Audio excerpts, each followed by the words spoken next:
A little worldly wisdom.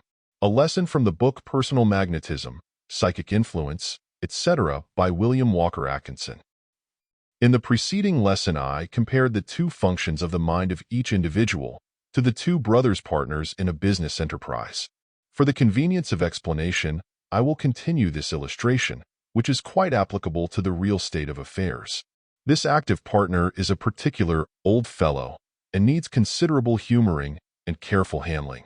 He is influenced, to some extent, by the conversation, appearance, manner, voice, eye, etc., and each active partner has his own tastes and peculiarities, although there are some things which they all have in common.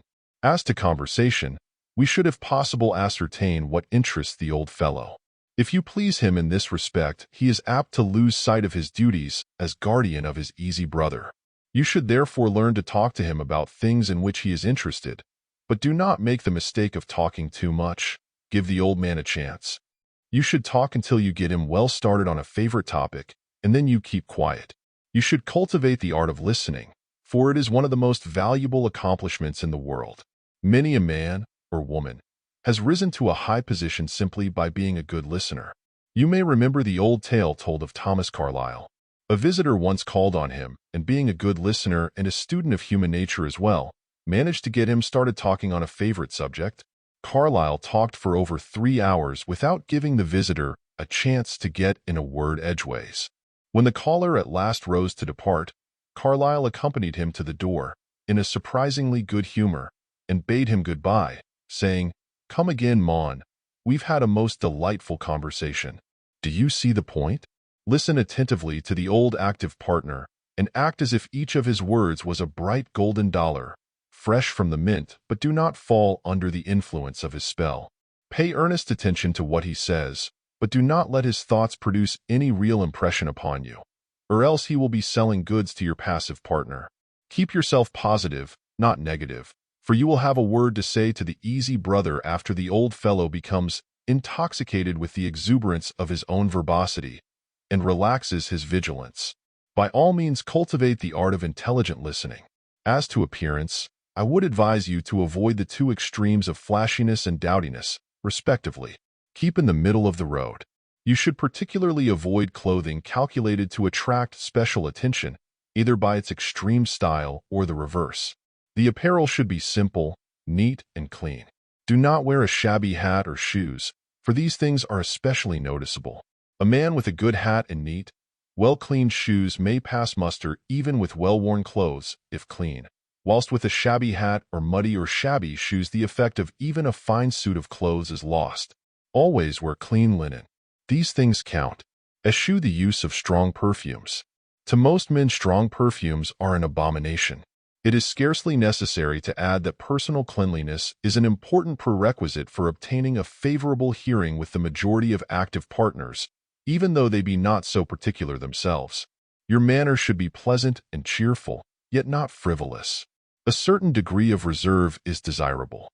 Your temper, of course, should be well under control. Anger is a sign of weakness, not strength, and the angry man is always placed at a disadvantage. You should be absolutely fearless, both physically and morally, the latter being the rarer quality. If you are quick-tempered or apt to give way to a fear of misfortune, or worry, etc., you should pay particular attention to the lesson on character building and correct these defects. Your manner should convey the idea of self-respect, but should likewise show a delicate consideration for the feelings, likes, and dislikes of others. If you lack the latter quality, you should cultivate it by all means, as it is of paramount importance in creating friends and in gaining the favor of active partners, the latter being only human in spite of their rough exteriors.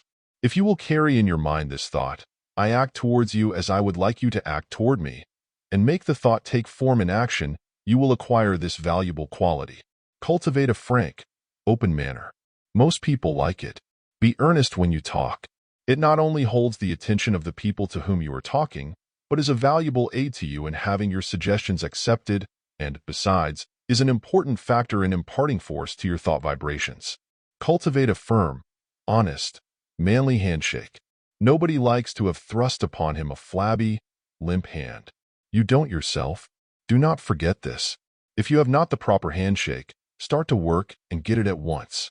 Shake hands with everyone as if he were your best girl's millionaire father. And then look people square in the eye.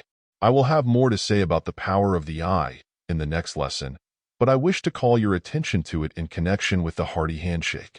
The two go together. Cultivate an agreeable tone of voice, avoiding a mumbling utterance on the one hand and a loud, boisterous tone on the other. An excellent rule is to pitch the voice to the tone of the party with whom you are conversing, providing always that you do not shout in order to keep pace with the other person. If the other man shouts, keep your own voice even and subdued, and he will soon drop to your pitch. This, by the way, is a good plan to adopt with a person who is excited and is attempting to give you a good tongue lashing. In such a case, keep your temper and see that your voice is subdued and steady, and you will find the voice of the other man or woman gradually dropping down to your pitch.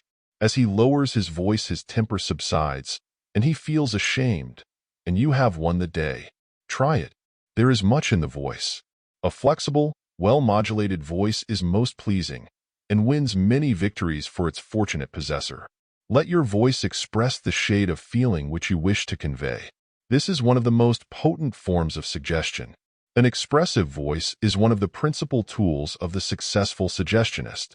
The student must not despair if he lacks some of the important requisites to success above mentioned.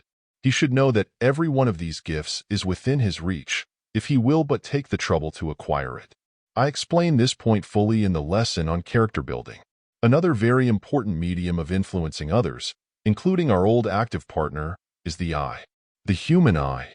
Who does not know its power, and yet how few know how to acquire the secret of its use.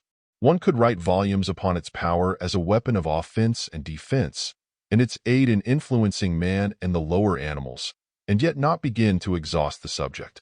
I will devote our next lesson to an explanation of the use of the eye as an influencing medium, how to acquire the magnetic gaze, and how to avoid the influence of the eyes of others. End of lesson.